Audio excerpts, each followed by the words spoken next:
అవి జ్ఞాపకాలు కాదు మనోహరి, మధురమైన క్షణాలు. అవి ఎప్పటికీ చెరిగిపోవు. అమర్, నువ్వు ఆరు గురించి, ఆరుతో గడిపిన జీవితం గురించి చెప్తుంటే నాకు ఆరు మీద ఇంకా కోపం పెరిగిపోతుంది. నాకు రావాల్సిన జీవితాన్ని, నాకు దక్కాల్సిన జీవితాన్ని అది లాక్కుంది. అది చచ్చి బతికిపోయింది, కానీ అది ఇక్కడుంటే మళ్ళీ మళ్ళీ చంపేసేదాన్ని. సారీ అమర్, నేనే తప్పుగా అర్థం చేసుకున్నాను. కానీ థ్యాంక్ యూ సో మచ్. నేను అడగగానే ఇలా ఆరు ఫోటోని నాకు చూపించినందుకు.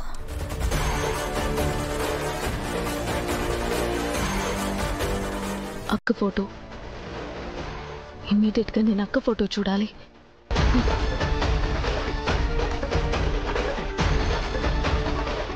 ఏమిటి బాలిక, నీ పతిదేవుడు నిన్నంతలా ప్రేమగా ప్రశంసించుచుంటే నీవు ఆనందింపక ఏళ చింతించుచుంటివి? నా మీద ఆయనకున్న ప్రేమ కాదనలేను గుప్తా గారు, కానీ నా ఫోటోని బాగా ఎక్కడ చూసేస్తుందనని టెన్షన్గా ఉంది.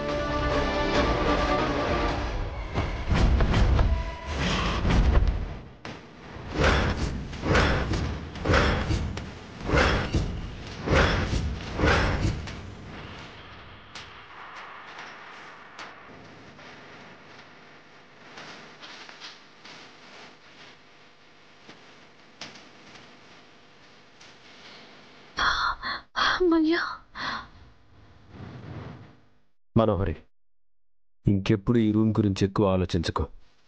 ఈ రూమ్ నా బాధ్యత.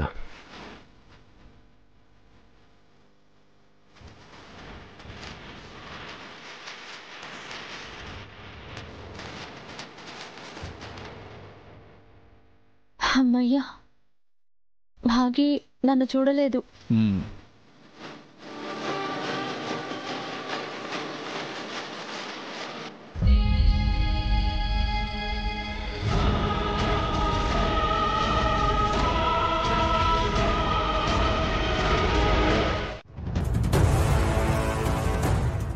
మీరు కూడా ఒకసారి డాక్యుమెంట్స్ చూడండి సార్. అయ్యో పర్లేదండి, మేము షాప్ కొనేస్తున్నాం. అదిగా చిత్ర,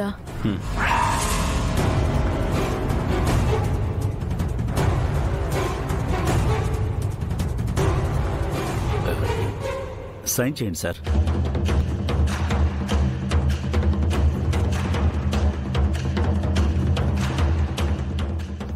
వినోద్, సైన్ చే వినోద్. సార్, చాలా మంచి ముహూర్తం సార్. ఈరోజు లక్షల్లో పెట్టుబడి పెడుతున్నారు, రేపు కోటీశ్వర్లు అవుతారు. సంతకం పెట్టండి సార్. అది కాదండి, మళ్ళీ తర్వాత ఏమైనా ఇబ్బంది అయితే.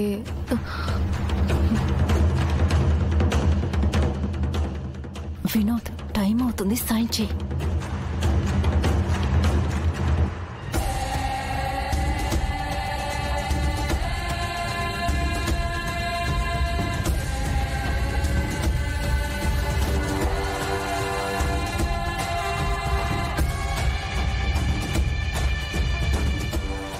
ఇదిగోండి సార్.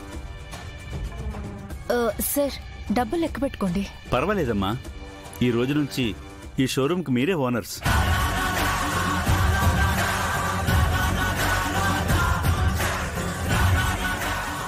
అమ్మయ్యా, ఈ షోరూమ్ మన సొంతం అయిపోయింది. ఒక మంచి రోజు చూసుకొని ఈ షోరూమ్ని రీఓపెన్ చేద్దాం.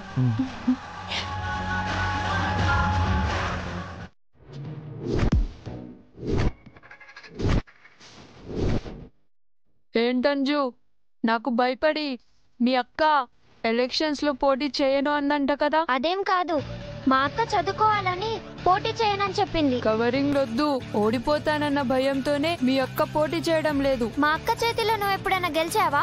ఈసారి పోటీ చేయమను, నేనే గెలుస్తాను. అది నీ వల్ల కాదు. అవుతుందో కాదో నాతో పోటీ పడ్డప్పుడు కదా మీకు తెలుస్తుంది. ఛాన్స్ ఉండుంటే నేనే పోటీ చేసుండేదాన్ని. అబ్బచో, నువ్వు కాదు కదా, మీ ఇద్దరు అన్నలు పోటీ చేసినా కూడా నాతో గెలవలేరు. ఈసారి నేనే గెలుస్తాను. ఈసారి నేనే యునానిమస్ గా విన్ అవుతున్నాను, లీడర్ నవుతున్నాను. ఆ తర్వాత మీకుంటుంది, గ్రౌండ్ లో పరిగెత్తిస్తాను. క్లాస్లో గోడ కుర్చీ వేయిస్తాను. ఈ స్కూల్ నుంచి పారిపోయేలా చేస్తాను. ఎలక్షన్స్ వరకే మీకు ఫ్రీడమ్. ఆ తర్వాత ఈ స్కూల్ నా కింగ్డమ్.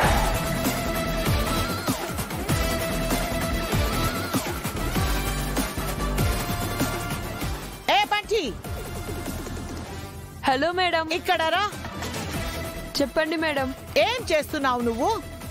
ఎందుకు దాన్ని రెచ్చగొడుతున్నావు? ఊరికే వార్నింగ్ ఇచ్చొచ్చాను మేడం. ఆ నలుగురిలో ముగ్గురు జోలికి వెళ్ళినా పర్వాలేదు గాని అంజలి జోలికి మాత్రం వెళ్ళొద్దని చెప్పినాను కదా. అది మామూలుది కాదు. వాళ్ళ అక్కే పోటీ చేయనప్పుడు అంజు ఏం చేస్తుంది మేడం? అంజలిని తక్కువ అంచనా వెయ్యకు. దాంతో పెట్టుకుంటే నువ్వు గెలవలేవు. ఎలక్షన్స్ అయ్యే వరకు నువ్వు కామ్గా ఉండు, లేదంటే నిన్ను అంజు ఓడిస్తుంది. నాకు పోటీగా ఎవరు నిలబడలేదు కదా మేడం. ఇప్పటి వరకు ఎవ్వరూ నించోలేదు. నువ్వు ఇలాగే ఎక్స్ట్రాల్ చేసావంటే ఎవరో ఒకరు వస్తారు. ఎవరు రారు మేడం. నేనే యునానిమస్ గా లీడర్ అవుతాను. ఈ ఓవర్ కాన్ఫిడెన్సే వద్దు.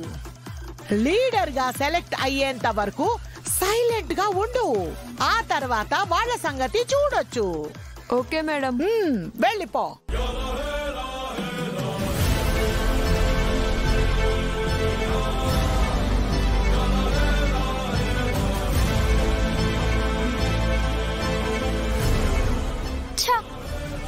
ఇది అంత సీరియస్ గా ఆలోచిస్తుంది అంటే ఏదో చెయ్యబోతోందని అర్థం.